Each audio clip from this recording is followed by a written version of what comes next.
Iya.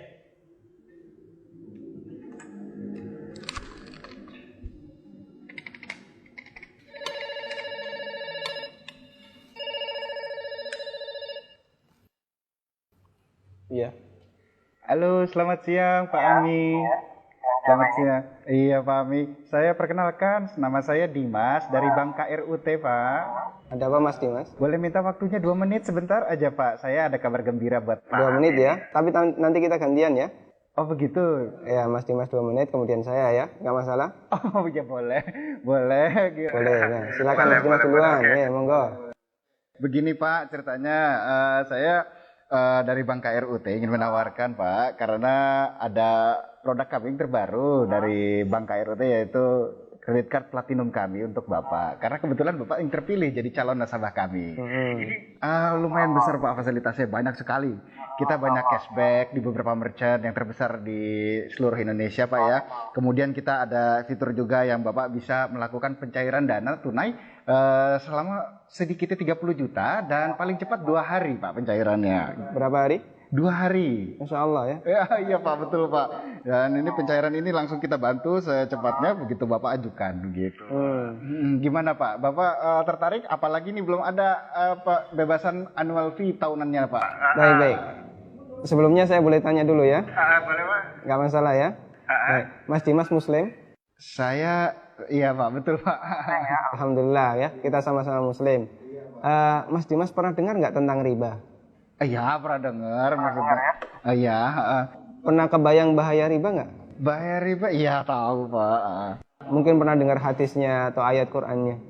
Pak, tapi Pak, Abi bagaimana? Masih tertarik Pak dengan kartu kredit platinum kami Pak? Nanti kita lanjutkan. Saya boleh cerita dulu? Ya, boleh. Ya. Jadi gini Mas Dimas. Coba Mas Dimas bayangkan kalau ada orang yang berzina sama ibunya. Kira-kira respon masyarakat gimana? Semua orang sepakat jelek ya. Gimana? Maksudnya gimana Pak? Kalau misalnya ada orang yang berzina sama ibunya, semua orang akan menganggap dia melakukan perbuatan yang maksiat. Ya bejat itu Pak. Wah, bejat sekali ya. Bejat Pak. Baik, kita sama-sama sepakat untuk itu. Begini, Nabi SAW menyebut bahwasanya riba itu ada 73 pintu. Pintu yang paling ringan, kata Nabi SAW, dosa riba itu seperti berzina sama ibunya Mas. Itu nilai dosa riba yang paling ringan. Coba kalau Anda tadi tawarkan 30 juta, itu berapa nilai ribanya? Ya, tapi kan... Saya lanjutkan boleh? Ya, kita lanjutkan dulu ya. Saya sebutkan, ini ada beberapa fase kehidupan manusia. Orang yang makan riba semuanya mendapatkan azab dari Allah.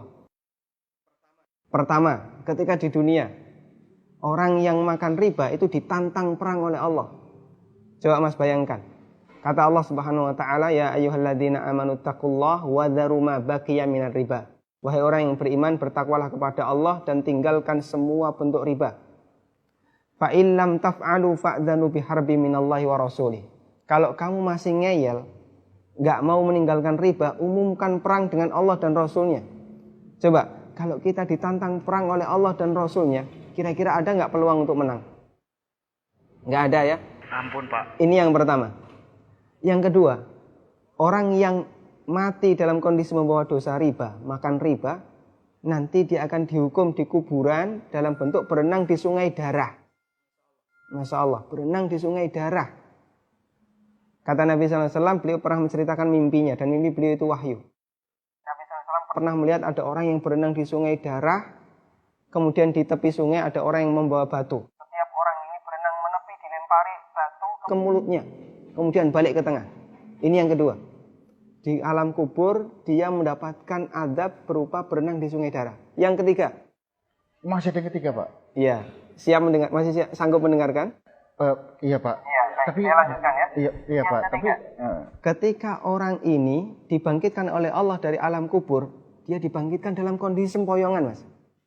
Allah Subhanahu wa taala bercerita, alladzina ya'kuluna riba la yaqumuna illa kama yaqumul ladzi yatakhabbathu syaitan minal mas. Orang yang makan riba, mereka akan dibangkitkan pada hari kiamat dalam kondisi sempoyongan seperti orang yang kerasukan. Iya Pak. Artinya yang lain berjalan normal, dia sendiri sempoyongan. Menyakitkan. Kemudian yang keempat, tadi sebelum hisab ya, ketika dia dibangkitkan sebelum hisab dia sudah disiksa. Yang keempat setelah dihisab, orang yang makan riba itu kan makan harta haram ya. Iya Pak. Makan harta haram, kita sepakat itu. Kalau kemudian daging kita tumbuh dari sesuatu yang haram, berhak nggak dapat surga? Enggak Pak. Layak nggak dapat surga? Enggak Pak. Sementara tempat di akhirat cuma ada dua pilihan. Kalau nggak surga, Neraka Pak. maka kata Nabi SAW, kullu lahmin nabata bin suhtin, setiap daging yang tumbuh dari sesuatu yang haram, kata beliau, annar aulabi. Iya Pak. Neraka lebih layak baginya. Coba Mas Dimas bisa perhatikan, dalam 4 fase kehidupan orang yang makan riba itu semuanya sengsara. Ketika masih hidup di dunia dia ditantang perang oleh Allah. Ketika mati dia berenang di sungai darah. Iya Pak. Ketika dibangkitkan dalam kondisi sempoyongan, setelah hisab dia ditempatkan di neraka. Iya Pak. Masya Allah. Masih ada tawaran yang lain? Ampun Pak. Masih dilanjutkan? Ampun Pak. Mas Dimas bisa renungkan Iya Pak. beberapa poin yang tadi saya sampaikan. Iya, Pak. Nanti kalau misalnya ada sesuatu yang belum jelas, tidak masalah, hubungi saya lagi. Iya, Pak. Kita akan lanjutkan diskusi tentang riba. Iya Pak. Bisa?